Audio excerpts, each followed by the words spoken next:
अस्सलाम वालेकुम। Welcome to educational research. आज हम सेकंड चैप्टर स्टार्ट करने वाले हैं जो कि है रियल एंड कम्प्लेक्स नंबर्स। और अगर आपको याद हो तो ये 9th क्लास का सिलेबस है जिसे हम कंटिन्यू कर रहे हैं। ओके जी, सेकंड चैप्टर का 2.3 फर्स्ट क्वेश्चन है right each radical expressions in exponential notation and each exponential notation in radical notation. Do not simplify, यानी कि हमने जस्ट कन्वर्जन करनी है। अगर तो रेडिकल एक्सप्रेशन में हमारे पास है तो हमने उसको एक्सपोनेंशियल यानी पावर की फॉर्म में करना है, ठीक है।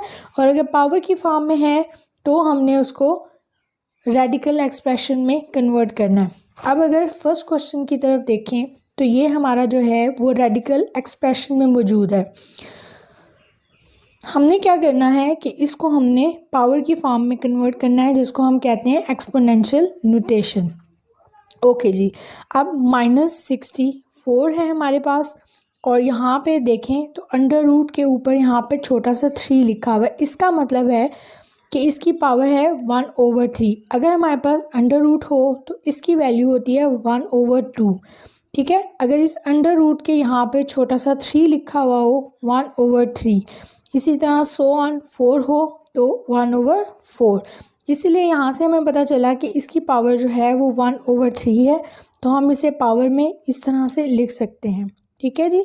और ये आपका कन्वर्ट हो गया है रेडिकल, ये आपका रेडिकल नोटेशन से एक्सपोनेंशियल नोटेशन में कन्वर्ट हो चुका है और यही आपका आंसर है। नेक्स्ट क्वेश्चन की तरफ चलते हैं। तो ये जो है ये एक्सपोनेंशियल नोटेशन में लिखा हुआ है, ठीक है। हमने इसको रेडिकल में कन्वर्ट करना है।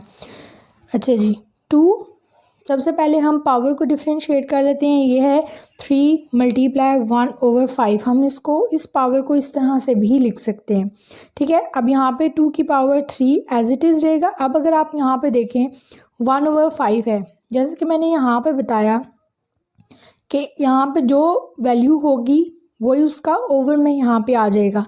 अगर हम यहाँ पे 5 करते हैं तो ये हमारी वैल्यू हो जाएगी 1/5। हमें यही चाहिए, ठीक है। तो हम इसको अंडर रूट लगा के यहाँ पे 5 लिख देंगे तो ये हमारा जो है वो आंसर बन जाएगा, जो कि हमने यहाँ पे हमारे पास एक्सपोनेंशियल नोटेशन था, हमने इसको रेडिकल फॉर्म में कन्वर्ट कर लिया है। नेक्स्ट क्वेश्चन जो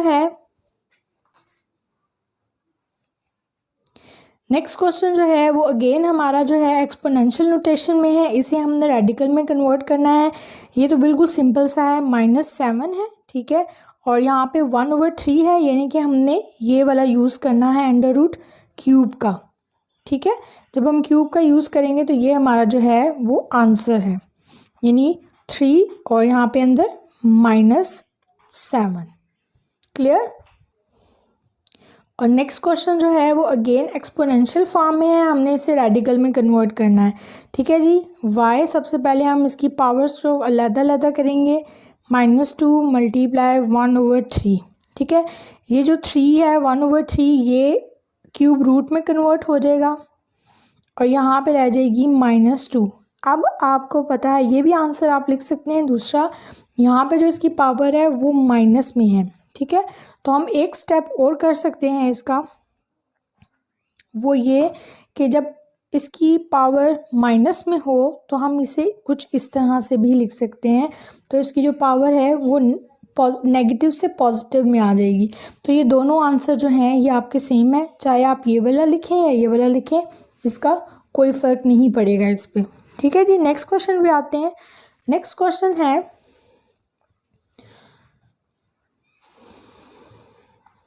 tell whether the following statements are true और फॉल्स। हमने बताना है कि ये जो 4 स्टेटमेंट्स लिखी हुई हैं ये ट्रू हैं या फॉल्स हैं, ठीक है जी। तो हम पहले चेक कर लेते हैं। ओके जी, फर्स्ट स्टेटमेंट है 5, इसकी पावर यानी कि ये एक्सपोनेंशियल पावर में लिखा हुआ है, 1/5 लिखा हुआ है इक्वल के बाद। अब यहाँ पे उन्होंने रेडिकल फॉर्म लिखी हुई है इसकी, ठीक है। अंडर रूट 5 है। अगर हम देखें तो 5/1/5 और इसकी पावर है 1/5। और यहाँ पे अगर हम इसको पावर फॉर्म में करें यानी एक्सपोनेंशियल फॉर्म में तो इसकी वैल्यू आएगी 1/2। तो क्या ये दोनों बराबर हैं आपस में? ये दोनों बराबर नहीं हैं। क्यों? यहाँ पे इसकी पावर 1/5 है और यहाँ पर इसकी पावर 1/2 है। तो ये जो है ये हमारा आंसर होगा फॉल्स। ये हमारी स्टेटमेंट जो है ये फॉल्स हो गई है। नेक्स्ट स्टेटमेंट चेक करते हैं। अब यहाँ पे है 2 की पावर है 2/3। हम इसका सिंप्लीफाई थोड़ा सा हम इसको थोड़ी सी अपनी आसानी के लिए सॉल्व करते हैं। 2 × 1/3, ठीक है। और जब हम 4 है इस यहाँ पे 3 लिखा हुआ है, इसका मतलब है इस अंडर रूट की पावर जो है वो होगी 1/3। तो जब हम इसकी पावर लिखते हैं तो ये हो जाती है 1/3, ठीक है। तो इसको अगर हम और सिंप्लीफाई करें तो ये हमारा 2 की पावर 2 भी हम लिख सकते हैं मल्टीप्लाई 1/3। तो ये देखें हमारा जो आंसर है दोनों तरफ एक जैसा आ गया। इसका मतलब है कि ये जो स्टेटमेंट है हमारी ये है ट्रू स्टेटमेंट। क्यों? क्योंकि इन दोनों की तरफ जो है वो एक जैसा आंसर आ रहा है। नेक्स्ट क्वेश्चन है हमारा, अच्छा जी, 49 अंडर रूट में है, 49 स्क्वायर रूट में है, इस तरह 7 जो है वो स्क्वायर रूट में है। अब ज़रा इसको हम थोड़ा सा अपनी आसानी के लिए सॉल्व करते हैं ये जानने के लिए ये स्टेटमेंट ट्रू है या फॉल्स है। तो अगर आप देखें 49 का 7 स्क्वायर हम इस तरह लिख सकते हैं, ठीक है। और ये जो है ना ये अंडर रूट है, यानी इसकी पावर है 1/2, ठीक है। इसी तरह 7 है, इसी तरह 7 है तो इसके ऊपर स्क्वायर रूट है, इसकी पावर भी होगी 1/2, ठीक है। यहाँ पे ये 2 से क्रॉस हो गया, यहाँ पे आ गया 7 और यहाँ पे आ गया 1/2। तो आंसर दोनों के सेम नहीं है। इसका मतलब है ये जो स्टेटमेंट है हमारी ये फॉल्स स्टेटमेंट है, ठीक हो गया। नेक्स्ट क्वेश्चन में हम देख लेते हैं x की 27, ठीक है। और इसकी पावर यहाँ पे क्योंकि क्यूब रूट है तो हम यहाँ पे करेंगे 1/3 और x की 3, ठीक है। अब ये दोनों आपस में कटेंगे, 3 × 1 = 3, 3 × 9 = 27। तो इसकी पावर आ गई 9 और इसकी पावर आ गई 3, ठीक है। तो इसका मतलब है कि ये स्टेटमेंट जो है ये हमारी दोबारा से फॉल्स स्टेटमेंट हो चुकी है। क्लियर? नेक्स्ट क्वेश्चन की तरफ बढ़ते हैं। ओके, नेक्स्ट क्वेश्चन है हमारा simplify the following radical expressions. अब ये जो हैं 4 क्वेश्चंस ये इन्होंने हमें रेडिकल फॉर्म में दिए हुए हैं। हमने प्रॉपर इसको जो है वो सॉल्व करना है, ठीक है। हमने प्रॉपर इसको सॉल्व करके इसका आंसर लिखना है, ठीक है। तो हम फर्स्ट से स्टार्ट करते हैं। अब यहाँ पर अगर आप चेक करें -125 है तो 125 का अगर हम एलसीएम लें तो 5 × 2 = 10, 5 × 5 = 25, अगेन 5 × 5 = 25 एंड 5 × 1 = 5, ठीक है। तो अब हमारे पास यहाँ पे क्यूब रूट है तो मैं इसको ज़रा पावर में कन्वर्ट कर लेती हूँ जो कि हमारा बनता है 1/3, ठीक है। अब यहाँ पे चूँकि माइनस है, ठीक है, तो मैं इन सब 5 के साथ जो है वो माइनस लगाऊंगी, माइनस मल्टीप्लाई माइनस, ठीक है। तो इसको मैं कुछ इस तरह, क्योंकि ये 3 है तो मैं इसकी पावर जो है वो 3 भी लिख सकती हूँ अंदर, और बाहर जो है वो ऑलरेडी इस क्यूब रूट का 1/3 वैल्यू मौजूद है। तो जब ये इसके साथ कटेगी तो हमारा आंसर आ जाएगा यहाँ पे -5। तो ये हमारा जो है वो सिंप्लीफाई हो चुका है, ठीक है जी। नेक्स्ट क्वेश्चन की तरफ बढ़ते हैं।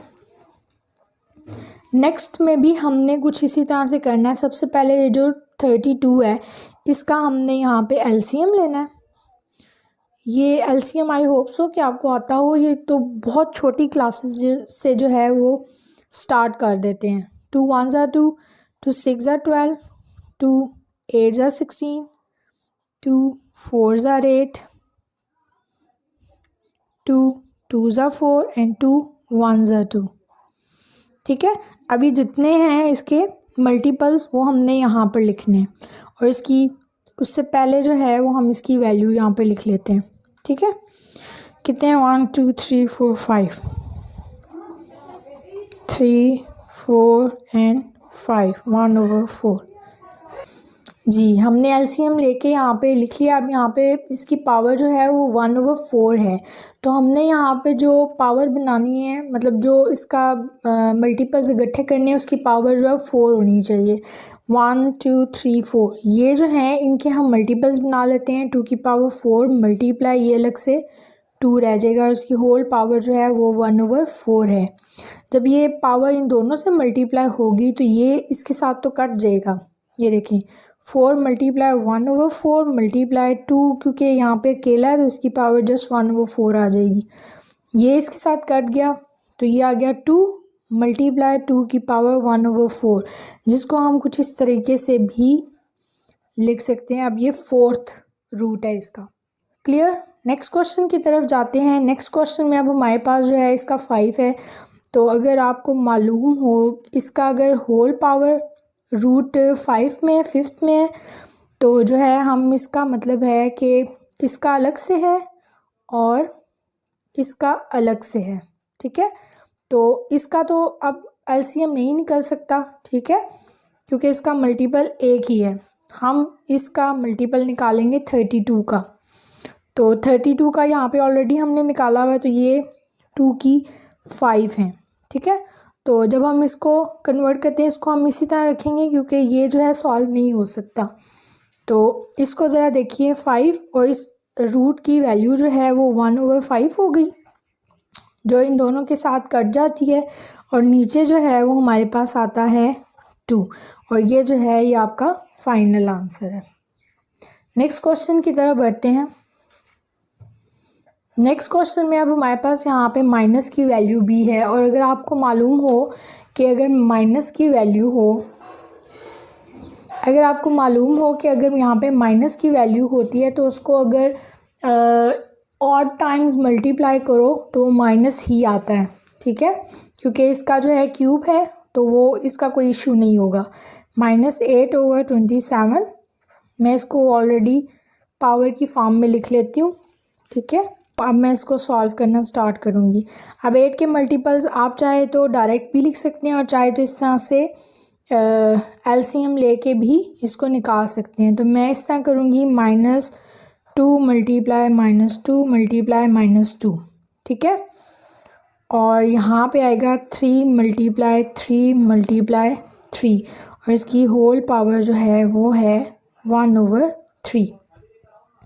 अब इसको ज़रा सॉल्व करते हैं। इसकी -2 की पावर 3 हम लिख सकते हैं, और इसी तरह इसका हम लिख सकते हैं 3 की पावर 3, और ऑलरेडी 1/3 जो है वो बाहर मौजूद है।